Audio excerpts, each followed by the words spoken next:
हाय दोस्तों, आप सभी लोगों का हमारे चैनल सक्सेस एजुकेशन अड्डा में स्वागत है।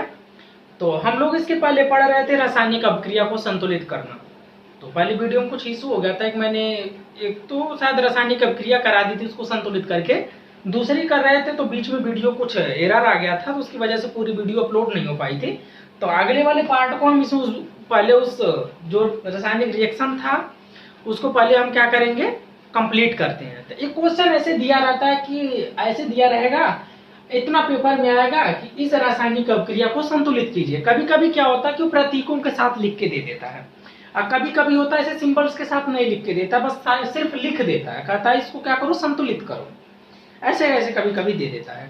तो इसके पहले हमें क्या करना पड़ेगा, इसको सबसे पहले इसके फॉर्मूले लिखने पड़ेंगे कि इसका क्या फॉर्मूला होता है। तो देखते हैं, फिर इसके बाद इसको हम संतुलित करके देखेंगे। ध्यान से देखो, बेरियम क्लोराइड का होता है BaCl2। ये फॉर्मूला बनाना बताऊंगा मैं बाद में। BaCl2 बेरियम क्लोराइड हो गया, प्लस का एल्युमिनियम सल्फेट होता है Al2, SO4 का थ्राइस होता है।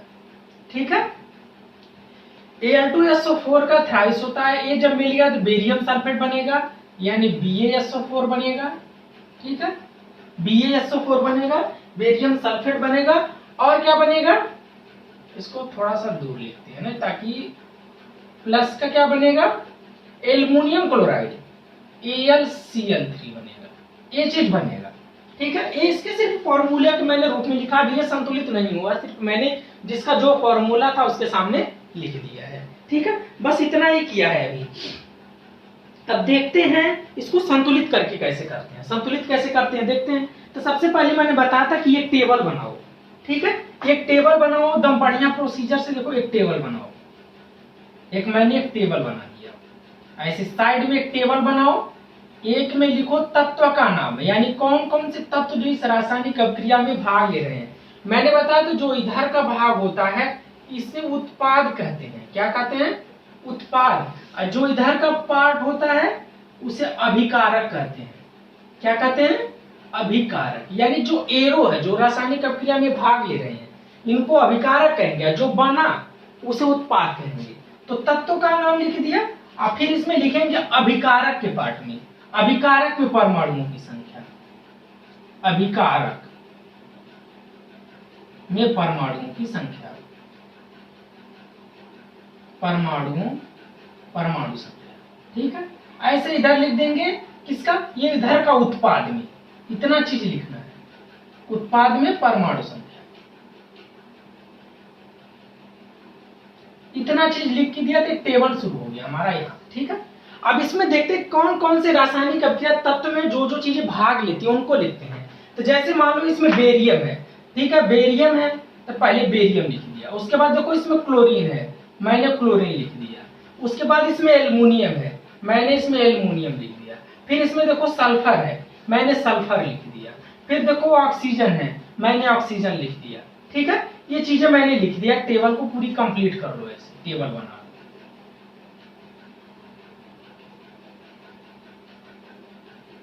ठीक है, एक टेबल बन गई। मैंने सिर्फ इतना किया कि जो जो तत्व थे उनका नाम लिख दिया। अब क्या करते हैं, अभिकारक में परमाणुओं की संख्या कैसे लिखते हैं, देखते हैं कि जो बेरिलियम है, जैसे मान लो बेरियम है, अब बेरियम में कितने परमाणु हैं इसके।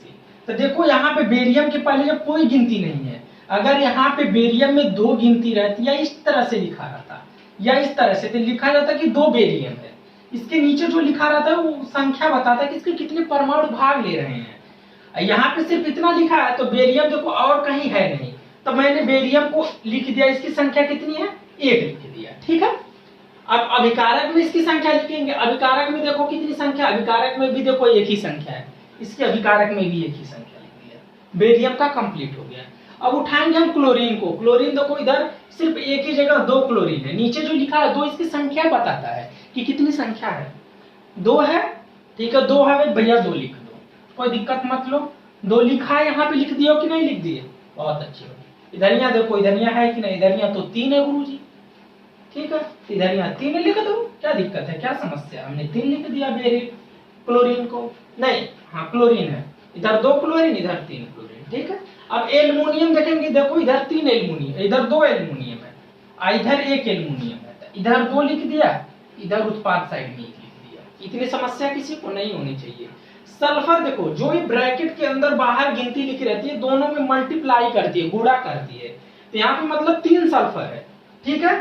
तो 3 सल्फर यहाँ पे लिख दिया, यहाँ सल्फर की संख्या क्या लिख दिया 3। इधर देखो सल्फर एक ही है, एक ही सल्फर लिखा, ठीक है। ऑक्सीजन देखो इधर ये पूरे में गुणा करता है, SO4 है नीचे में गुणा कर देगा, 4 या 12 हो गया, ये 12 ऑक्सीजन हो गया, इधर 12 ऑक्सीजन। इधर देखो कितनी ऑक्सीजन है, एक ही ऑक्सीजन है, तो मैंने एक ही ऑक्सीजन लिख दिया, ठीक है। पहला ये प्रोसेस हो गया, ठीक है। इतने में किसी को समस्या नहीं होनी चाहिए, मैंने सबसे पहले इतना लिख दिया। अब दूसरी बात क्या करो, सबसे पहले जितने लिखे हैं उनको अब दूसरा स्टेप डब्बे में बंद कर दो। सबको डब्बे में बंद कर दिया, सबको डब्बे में बंद किया। डब्बे में बंद करने किस लिए बंद करवा रहा हूं मैं, ताकि इसके अंदर कुछ छेड़खानी नहीं करनी है, डब्बे के अंदर कुछ भी छेड़छाड़ नहीं करनी है, जो डब्बे के अंदर है वो वैसे ही रहेगा, ठीक है। अब देखते हैं, अब इनको संतुलित करते हैं। देखो पहले बेरिलियम में कितना तो पहले पकड़ते थे, देखो बेरियम में एक ही एक है, दोनों तरफ एक एक है, कोई संतुलित करने के बाद संतुलित मतलब इधर में और इधर में दोनों संख्या बराबर करनी है, दोनों संख्या बराबर होनी चाहिए। इधर देखो क्लोरीन 2 है, इधर यहाँ 3 है, तो कैसे बराबर करोगे बताओ। तो ध्यान से सोचो, अपने दिमाग से सोचना होता, कोई सा फॉर्मूला नहीं है। अगर इन दो इसमें मैं 3 की गुणा कर दूं, इसमें 2 का गुणा कर दूं, दोनों 6 हो जाएगा कि नहीं हो जाएगा, हो जाएगा ना, ठीक है। इसमें सबसे पहले मैंने 3 का गुणा किया इसको 6 बनाने के लिए, ठीक है। अब देखो उत्पाद पहले अभिकारक साइड में 3 से गुणा किया, यानी इसको 6 बनाने के लिए, और उत्पाद साइड में मैंने 2 का गुणा किया, इतना किया कि नहीं, दोनों का गुणा। अब जो मैंने 3 का गुणा किया है, ये क्लोरीन में देखो 3 कहाँ, वहां गुणा करना पड़ेगा। देखो क्लोरीन में देखो यहाँ क्लोरीन है, तो यहाँ पे 3 का गुणा करना पड़ेगा। देखो 3 का गुणा किया। अब एक चीज का ध्यान देखो, हमने क्लोरीन में सिर्फ गुणा कर दिया, बीच में नहीं, डब्बे के अंदर तो लिख नहीं सकते, कुछ भी चेंजेस नहीं कर सकते, तो हमें ऑटोमेटिकली बाहर लिखना पड़ेगा, ठीक है। और जब मैंने बाहर लिखा, देखा बेरिलियम में भी यार 3 से गुणा हो गया। अब क्या करें, कुछ ना करो, बेरिलियम में भी इधर वाले में 3 से फिर गुणा करो, क्योंकि गुणा तो हो गया यहाँ पे, ठीक है। तो यहाँ पे भी 3 से गुणा करो, ठीक है। बेरिलियम में भी 3 से गुणा हो गया, 3 से गुणा हो गया। अब बात आती है उत्पाद में। उत्पाद में मैंने क्लोरीन जहां पे था वहां पे 2 से गुणा किया। देखो जब मैंने 2 से गुणा किया कि नहीं किया, यहाँ पे देखो 2 से गुणा, यही 2 जो गुणा किया था। अब यहाँ पे क्लोरीन, यहाँ पे देखो क्लोरीन तो एक ही जगह है, तो मैंने 2 से यहाँ से गुणा किया, ठीक है। 2 से गुणा किया, तो यहाँ भी देखो जब मैंने क्लोरीन में 2 से गुणा कर रहा था, यहाँ पे जहाँ क्लोरीन है, तो एल्युमिनियम में भी 2 से गुणा हो गया, तो एल्युमिनियम में भी 2 से गुणा करना पड़ेगा। देखो तो यहाँ पे भी 2 से गुणा करना पड़ेगा। अब इनको बराबर करके लिख लो, देखो ये 6 हो गए, ये भी 6 हो गए, ये देखो 2 ही है, ये भी ये हो गया 2। अब एक चीज का ध्यान देखो, यहाँ पे भी देखो बेरियम में 3 से गुणा किया था, कहाँ गया बेरियम में, तो यहाँ भी 3 से गुणा हो जाएगा, ठीक है। दोनों साइड में अगर 3, यहाँ पे देखो अब क्या, जब यहाँ पे 3 से गुणा कर दिए थे, ध्यान से देखना, अभी थोड़ी सी बताता हूँ। यहाँ पे जब 3 से गुणा कर दिए थे, तो एक चीज का ध्यान देखो, यहाँ पे जब 3 से गुणा कर देते, इधर तो बराबर हो गया, इम्बैलेंस हो गया, इधर एक ही रह गया, इधर भी 3 से गुणा करना पड़ेगा। जब इधर 3 से गुणा किए, देखो यहाँ मैंने 3 से गुणा कर दिया, तो यहाँ पे सल्फर में भी 3 से गुणा हो गया और ऑक्सीजन में भी 3 से गुणा हो गया इधर। अब क्या करें भैया, ठीक है। तो सल्फर में देखो कहाँ है, यह ऑक्सीजन के 4 भाग है ना, देखो इधर ऑक्सीजन 4 था, SO4 4, ठीक है, सल्फर 1 था, ठीक है। तो देखो यहाँ सल्फर में भी 3 से गुणा हो गया, सल्फर में भी 3 से गुणा कर दिया, और ऑक्सीजन में भी देखो यहाँ पे बाहर गुणा किया, तो ऑक्सीजन में भी 3 से गुणा हो गया, अपने आप गुणा हो रहा है, क्योंकि एक बार जब कर रहे हो। अब देखो इनकी संख्या क्या बराबर है, क्या हमें और अभी कहीं संतुलित करने की जरूरत पड़ती है। देखो ये 2 है, इधर भी 2 हो गया, इधर भी 3 है, इधर 3 है, नाम 3, इधर भी 3 हो गया, इधर भी बाहर इधर बाहर, रासायनिक अभिक्रिया हो गई संतुलित, ठीक है।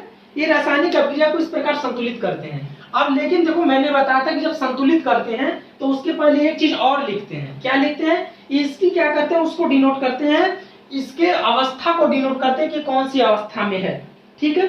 अब इसकी जब हम अवस्था को डिनोट करेंगे, ठीक है, तो इसके देखो ये क्या होता है, एक और होता है जलीय विलयन होता है, ये भी जलीय विलयन होता है, ये क्या होता है, लिक्विड होता है, और ये भी लिक्विड होता है। इस तरह से इसको शो कर दोगे, ठीक है। तो इस प्रकार से हमने एक रासायनिक अपक्रिया को संतुलित करके देखा। एक रासायनिक अपक्रिया को और संतुलित करके बताता हूँ, ठीक है। ये तो सिर्फ एक था, हमने देख लिया कि इस तरह से रासायनिक अपक्रिया को संतुलित करते हैं। एक इससे अलग रासायनिक अभिक्रिया, उसको मैं संतुलित करके देखता हूँ। ये बहुत इंपॉर्टेंट है, एग्जाम में आए हुए हैं, मैंने उन्हीं क्वेश्चनों को करा रहा हूँ जो एग्जाम में आए हुए हैं, ठीक है। उसके बाद हम देखते हैं कि सोडियम प्लस जल, ऐसे एक क्वेश्चन दिया रहेगा, इसमें कोई टेंशन लेने वाली बात नहीं। ये सोडियम कह रहा है, जब सोडियम में जल मिला रहे हो, क्या है, जब सोडियम में जल मिला रहे हो तो सोडियम हाइड्रोक्साइड बन रहा है और हाइड्रोजन गैस निकल रही है, क्या, sodium hydroxide, sodium hydroxide, sodium hydroxide अब प्लस का हाइड्रोजन गैस निकल रही है, हाइड्रोक्साइड, ठीक है, हाइड्रोक्साइड अब प्लस का हाइड्रोजन गैस, इतना दिया रहेगा। कहेगा इस रासायनिक अभिक्रिया को संतुलित कीजिए। तो सबसे पहले वही प्रोसेस जो मैंने पहले किया था, सबसे पहले इनके केमिकल फॉर्मूला लिखो, किसका क्या केमिकल फॉर्मूला था। तो सोडियम का देखो क्या होता है, Na होता है, और जल का क्या होता है, जल का आप सभी लोग फॉर्मूला जानते हो कि H2O होता है, ठीक है। सोडियम हाइड्रोक्साइड, फिर मैंने एरो बीच में था, बीच में मैंने एरो लगा दिया। अब सोडियम हाइड्रोक्साइड का फॉर्मूला क्या होता है, सोडियम हाइड्रोक्साइड का होता है OH, तो ये NaOH हो गया, ठीक है। अब प्लस हाइड्रोजन क्या आ जाएगा, H2। कभी भी हाइड्रोजन को H मत लिखना, कहीं भी सिंगल रहे, इनिसेंट में नहीं लिखा जाता है, हमेशा कहीं भी कोई भी गैसेस आती है, जैसे फ्लोरीन हुआ, क्लोरीन हुआ, ब्रोमीन हुआ, आयोडीन हुआ, हाइड्रोजन हुआ, ऑक्सीजन हुआ, ये सारी चीजें उनके डबल परमाणु में हर जगह आती है, ठीक है। तो यहाँ पे देखो मैंने हाइड्रोजन लिख दिया, अब इसको हमें संतुलित करना है। तो हम पहले वही प्रोसेस अपना अपनाएंगे कि एक टेबल मैंने बनाया, एक टेबल हम पुरानी स्टाइल में बनाते थे अपनी, एक टेबल बना दिया, इसमें 2 कॉलम बना दिया, एक में लिख दिया मैंने तत्व का नाम, और एक में लिख दिया अभिकारक में परमाणुओं की संख्या, अभिकारक, आगे लिख लेना। इधर क्या लिख दिया मैंने, उत्पाद में संख्या, ठीक है, उत्पाद में परमाणुओं की संख्या, ठीक है, परमाणु संख्या, इधर क्या है, उत्पाद में परमाणु संख्या, ये दोनों चीजें मैंने लिखी, ठीक है। अब वही चीज देखो, तत्व कौन कौन सा है, सोडियम है, सोडियम का नाम लिख दिया, कोई समस्या नहीं। हाइड्रोजन है, हाइड्रोजन लिख दिया, ऑक्सीजन है तो ऑक्सीजन लिख दिया, इनके कॉलम बना दिए, ठीक है। अब लिखना शुरू कर, इतना चीज था। देखो एक चीज, सोडियम, अब दोनों तत्व परमाणु लिखना शुरू करो। देखो सोडियम में अभिकारक साइड है, इधर अभिकारक है, इधर उत्पाद है, तो अभिकारक में एक सोडियम था, उत्पाद में भी एक सोडियम था, कोई समस्या नहीं। हाइड्रोजन देखो इधर 2 था, इधर 2 हाइड्रोजन है, देखो H2 है, 2 हाइड्रोजन है, इधर कितना हाइड्रोजन है। अब यहाँ पे समस्या कहोगे गुरुजी, यहाँ पे तो 1 हाइड्रोजन यहाँ, 1-2 हाइड्रोजन यहाँ, तो 2 1 3 हाइड्रोजन, 3 हाइड्रोजन ऐसे नहीं लिखना है, क्यों, क्योंकि ये अलग तत्व बना है, ये अलग है, अलग अलग बना है, तो ऐसे लिखना पड़ेगा। सबसे पहले में 1 हाइड्रोजन है तो पहले 1 हाइड्रोजन लिखो, फिर बीच में प्लस है प्लस लिखो, दूसरे के में 2 हाइड्रोजन है 2 हाइड्रोजन, ठीक है, यानी 1 + 2 लिखो। अब इसका फायदा कैसे होगा, क्यों 3 नहीं लिख सकते, अभी पता चलेगा, ठीक है, ऐसे लिख दिया। अब ऑक्सीजन देखो, इधर 1 ऑक्सीजन है, मैंने 1 ऑक्सीजन लिख दिया, इधर 1 ऑक्सीजन है, मैंने 1 ऑक्सीजन लिख दिया, कोई समस्या यहाँ तक नहीं होनी चाहिए। अभी तो मैंने सिर्फ लिखा है जो रासायनिक अभिक्रिया थी, किसमें कितने परमाणुओं की संख्या थी, मैंने सिर्फ वो चीज लिखा है। अब इसको संतुलित करते हैं, कैसे संतुलित किया जाता है देखते हैं। देखो सोडियम सोडियम तो बराबर है, अब बचिए हाइड्रोजन को बराबर करना, ऑक्सीजन भी बराबर है, हाइड्रोजन को बराबर करना। हाइड्रोजन कैसे बराबर होगा, ध्यान से सोचो, इधर तो 2 और इधर 3 है। अब ये सोचो, अगर इसमें 2 है, इसमें 2 है, इसमें 2 है और इसमें 3 है, कैसे बराबर करेंगे, ये तो अलग अलग है, अगर गुणा करेंगे तो अलग अलग गुणा हो जाएगा, ठीक है। अब क्या करें, इसमें 2 का गुणा कर दो, इस वाले में 2 का यदि मैं गुणा करूं तो हो गया, कितना हो गया, 4 हो गया, कितना हो गया 4। और इस वाले में सिर्फ 2 का गुणा करूं, प्लस वाले में नहीं, सिर्फ इधर वाले, देखो इधर भी अपना कॉमन सेंस लगाना, 4, देखो इधर भी 2 + 2 4 हो गया, इधर भी 4 हो गया। तो इधर देखो 2 से मैंने हाइड्रोजन वाले में गुणा किया था, तो यहाँ पे देखो हाइड्रोजन इधर 2 था ना, तो यहाँ पे 2 से गुणा किया, ठीक है, तो 4 हाइड्रोजन बन गए। अब इधर पहले वाले में देखो 2 से गुणा किया है, इस वाले में 2 से गुणा किया हूं। अब देखो जब यहाँ 2 से गुणा किया तो ऑक्सीजन में भी 2 से गुणा हो गया और सोडियम में भी 2 से गुणा हो गया, कौन साइड, उत्पाद साइड में। तो देखो सोडियम में भी 2 से गुणा कर दिया, ठीक है, और ऑक्सीजन में भी 2 का गुणा कर दिया, ऑक्सीजन में भी 2 का गुणा हो गया। ये तो जैसे मैंने लिखा वैसे अपने आप हो गया। इधर भी देखो जब मैंने हाइड्रोजन में गुणा किया था तो ऑक्सीजन में भी 2 से गुणा हो गया था, ठीक है। अब बचा सोडियम। सोडियम तो देखो इधर कितना है, अब देखो अब देखते हैं कि बराबर है कि नहीं। इधर 2 है, ये भी 4 है, ये भी 2 है, ये भी 2 है, सारी चीज तो बराबर है। सोडियम हमारा इम्बैलेंस हो रहा है, तो अभिकारक साइड में इम्बैलेंस हो रहा है, तो अभिकारक में कितना हो रहा है, 2, 2 से गुणा कर दो, इधर 2 से गुणा कर दो। देखो अब बैलेंस चेक करो, 2 सोडियम 2 सोडियम, अच्छी बात है। 4 हाइड्रोजन 2 हाइड्रोजन 2 2 4 हाइड्रोजन। ऑक्सीजन कितना 2 है। एक गिनती जो पहले लिखी जाती है यहाँ पे वो सब में गुणा करता है। अगर ये नीचे लिखा रहता, जैसे दोनों में देखो फर्क क्या है, जैसे मैं कहूं कि ये H2O है तो इसको ऐसे नहीं लिखते 2HO, नहीं ये अलग है। H2 का मतलब जो नीचे लिखा जाता है खाली पर्टिकुलर उसी में गुणा करता है। सिर्फ यहाँ 2 हाइड्रोजन, इसका मतलब है कि यहाँ 2 हाइड्रोजन है और 1 ऑक्सीजन है। यहाँ पे मतलब है कि 2 हाइड्रोजन है और 2 ऑक्सीजन है, ये दोनों में गुणा करता है। ठीक है, इस चक्कर में इस तरह से देखो लिखा जाता है। ठीक है, ये रासायनिक अभिक्रिया हो गई संतुलित। ठीक है, अभी रासायनिक अभिक्रिया को मैंने संतुलित कर दिया। अब देखते हैं कि रासायनिक अभिक्रिया को संतुलित करना हमने बता दिया, इस तरह से आप लोग प्रैक्टिस करना।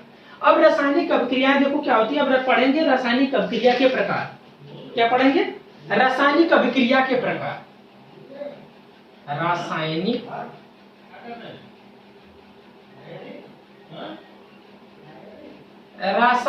अभिक्रिया के प्रकार। रासायनिक अभिक्रिया के प्रकार आप लोगों ने देखा कि थोड़ा सा एग्जांपल देखो, जब मैंने बताया था कि देखो हाइड्रोजन और ऑक्सीजन मिलकर के, एक हाइड्रोजन प्लस का ऑक्सीजन मिलकर के इस तरह से लिखो, ये बना दिया था H2O बना रहा था। ठीक है, H2O बना रहा था, यानी देखो दो यहाँ पे 2 परमाणु भाग ले रहे हैं, एक हाइड्रोजन और एक ऑक्सीजन, इधर 2 पदार्थ मिलकर के एक ही पदार्थ बना रहे हैं। ठीक है, एक मैंने बताया था जब हम कार्बन डाइऑक्साइड को ऐसे जो होती है CaCO3 को जब हम तोड़ते हैं, कैल्शियम कार्बोनेट होता है। ठीक है, जिसे कहते हैं चूना। ठीक है, नहीं कैल्शियम कार्बोनेट होता है। ठीक है, चूने का होता है CaOH का ट्वाइस होता है फॉर्मूला। ठीक है, तो ये क्या है, कैल्शियम कार्बोनेट है। ठीक है, जब कैल्शियम कार्बोनेट के तो CaO प्लस का O2 बनता है।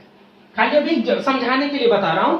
तो देखो यहाँ पे क्या है कि 2 परमाणु मिलकर के एक उत्पाद बना रहे हैं, यानी अभिकारक 2 हैं और उत्पाद 1 है। यहाँ पे क्या है, अभिकारक 1 है लेकिन उत्पाद 2 बन रहे हैं।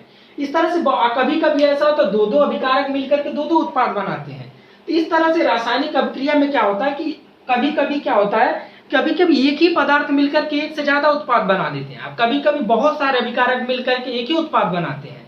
तो इस प्रकार रासायनिक अभिक्रिया के प्रकार भी अलग अलग होते जाते हैं, इनके अलग अलग नाम भी दिए जाते हैं। तो जिस रासायनिक अभिक्रिया में 2 पदार्थ मिलकर के एक पदार्थ बनाए, सिर्फ एक ही उत्पाद बनाए, 2 अभिकारक मिलकर एक उत्पाद बनाए, तो उसे कहते हैं संयोजन अभिक्रिया। तो रासायनिक अभिक्रिया का पहला प्रकार हो गया संयोजन अभिक्रिया।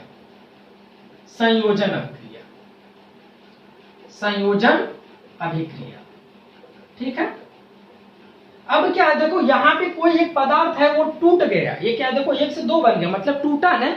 जब कोई चीज 1 से 2 बनती तो मतलब टूटती है, तो वियोजित होती है, यानी ये दूसरा प्रकार क्या हो गया, वियोजन। अभी हम डिटेल में पढ़ाएंगे, अब सिर्फ इसको समझा रहे हैं, प्रकार बता रहे हैं।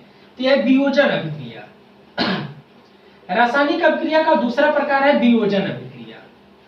ठीक है, वियोजन अभिक्रिया। अब वियोजन अभिक्रिया देखो 3 तरह से होती है, या तो हम अगर उष्मा देके वियोजन कर रहे हैं तो उसे हम उष्मीय वियोजन कहेंगे। कौन सा वियोजन, उष्मीय वियोजन। ठीक है, कभी कभी कुछ परमाणु होते हैं उनको उष्मा देनी पड़ती है तब वो वियोजित होते हैं, तो जिनको उष्मा देनी पड़ेगी उष्मीय वियोजन। और जिनको प्रकाश से वियोजित हो जाते हैं, कभी धूप में रख दो पदार्थ अपने आप वियोजित होते हैं, तो उन्हें कहते हैं प्रकाशीय वियोजन। क्या कहते हैं, प्रकाशीय वियोजन। प्रकाशीय वियोजन। और कुछ वियोजन धूप में भी रखने पे भी नहीं होते हैं, हीट में भी करने पे नहीं होते हैं, कुछ में विद्युत धारा प्रवाहित करनी पड़ती है, बिजली देनी पड़ती है।